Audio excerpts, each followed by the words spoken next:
Saudara dan saudari terkasih, Injil kita pada hari ini diambil dari Injil Yohanes bab 2 ayat 13 sampai 22. Ketika hari raya Paskah orang Yahudi sudah dekat, Yesus berangkat ke Yerusalem. Dalam bait suci didapatinya pedagang-pedagang lembu, kambing domba dan merpati, dan penukar-penukar uang duduk di situ. Ia membuat cambuk dari tali lalu mengusir mereka semua dari bait suci dengan semua kambing domba dan lembu mereka. Uang penukar-penukar dihamburkannya ke tanah dan meja-meja mereka dibalikannya. Kepada pedagang-pedagang merpati ia berkata, "Ambil semuanya ini dari sini, jangan kamu membuat rumah Bapakku menjadi tempat berjualan." Maka teringatlah murid-muridnya bahwa ada tertulis, "Cinta untuk rumahmu menghanguskan aku." Orang-orang Yahudi menantang Yesus, katanya, "Tanda apakah yang dapat engkau tunjukkan kepada kami bahwa engkau berhak bertindak demikian?" Jawab Yesus kepada mereka, "Rombak bait Allah ini, dan dalam 3 hari aku akan mendirikannya kembali." Lalu kata orang Yahudi kepadanya, 46 tahun orang mendirikan bait Allah ini, dan engkau dapat membangunnya dalam 3 hari? Tetapi yang dimaksudkannya dengan bait Allah ialah tubuhnya sendiri. Kemudian sesudah ia bangkit dari antara orang mati, barulah teringat oleh murid-muridnya bahwa hal itu telah dikatakannya, dan mereka pun percayalah akan kitab suci dan akan perkataan yang telah diucapkan Yesus. Demikianlah sabda Tuhan. Terpujilah Kristus.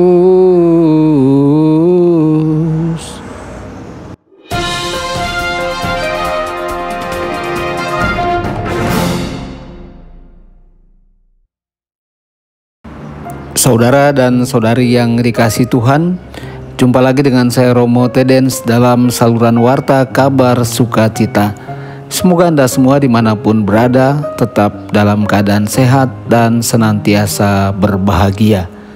Saudara dan saudari terkasih, kapan terakhir kali kita membersihkan rumah secara menyeluruh, di mana kita harus menjangkau sampai di bawah tempat tidur dan lemari untuk menghilangkan kotoran yang mungkin menggantung di sana selama berbulan-bulan atau bahkan bertahun-tahun?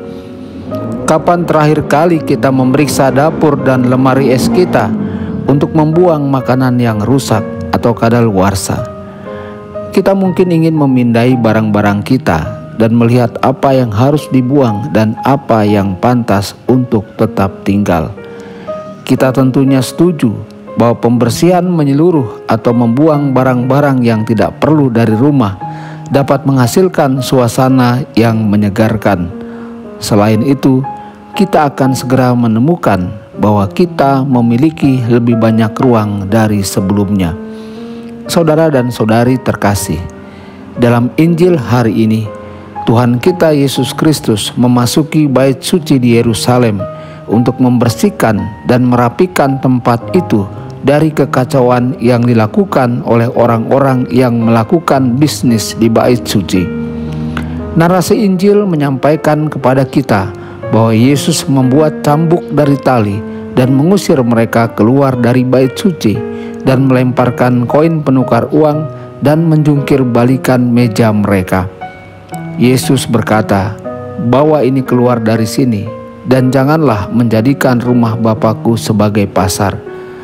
Saudara dan saudari terkasih, apa yang dilakukan Tuhan kita memiliki implikasi moral dan spiritual di luar tindakan mengusir para pedagang dari bait suci. Sudah menjadi kebiasaan bagi orang-orang untuk membeli hewan yang mereka butuhkan untuk kurban di bait suci. Orang asing dan pengunjung yang datang ke Yerusalem juga akan menukar mata uang mereka untuk membeli barang-barang dari pedagang di bait suci. Ada sisi moral dan spiritual yang mendalam dari apa yang Yesus lakukan di bait suci. Pertama, bait suci adalah tempat berdoa, bukan pusat bisnis. Meskipun para pedagang melakukan bisnis untuk membantu kegiatan bait suci, mereka bisa saja menjadi serakah tentang hal itu. Tuhan kita Yesus dapat melihat melalui mentalitas licik mereka yang meliputi kebohongan dan kecurangan. Tidak heran Yesus melarang mereka menjadikan rumah Bapa sebagai pasar. Pada tingkat spiritual, bait suci mengacu pada diri kita masing-masing.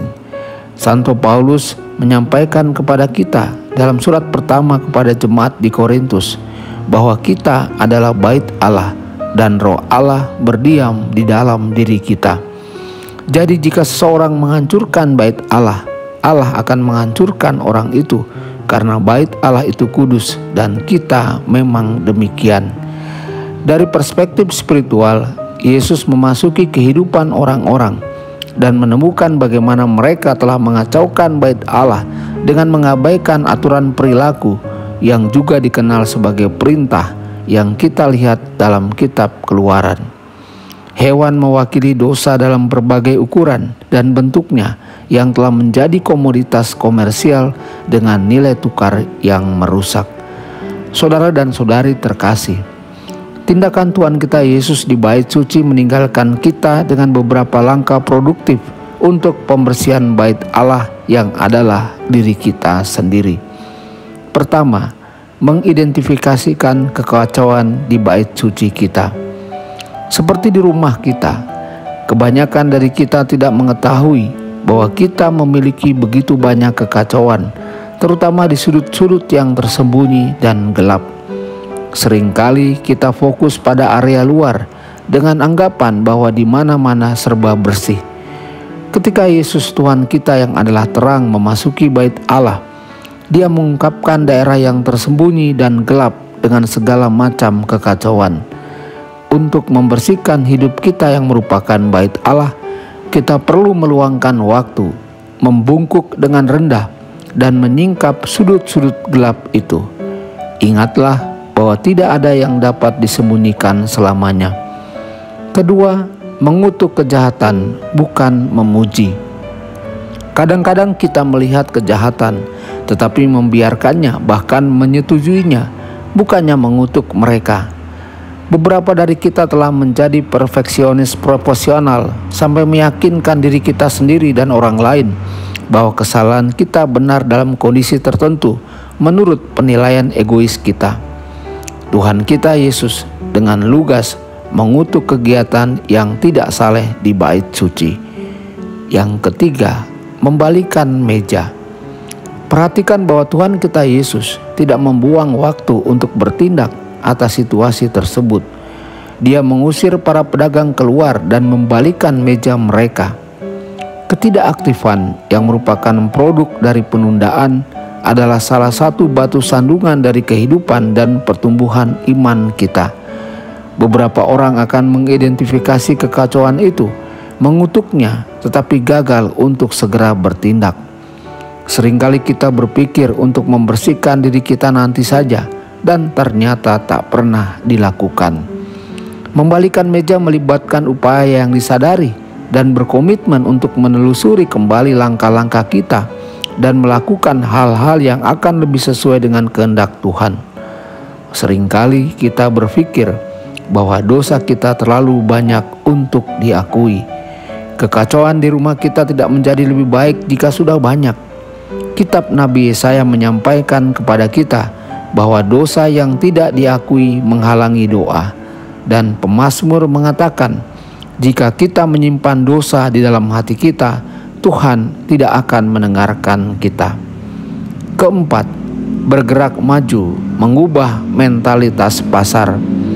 Mentalitas pasar mewakili pencarian diri yang berlebihan, memikirkan tentang apa yang baik untuk diri sendiri sekarang, dan semuanya tentang keuntungan materi dan keuntungan dengan mengorbankan keabadian kita. Hidup ini terlalu singkat, bahkan lebih pendek dan lebih tidak terduga dengan semua hal yang terjadi di sekitar kita. Tidak ada untungnya bagi siapapun untuk memperoleh seluruh dunia dan menderita kehilangan jiwanya.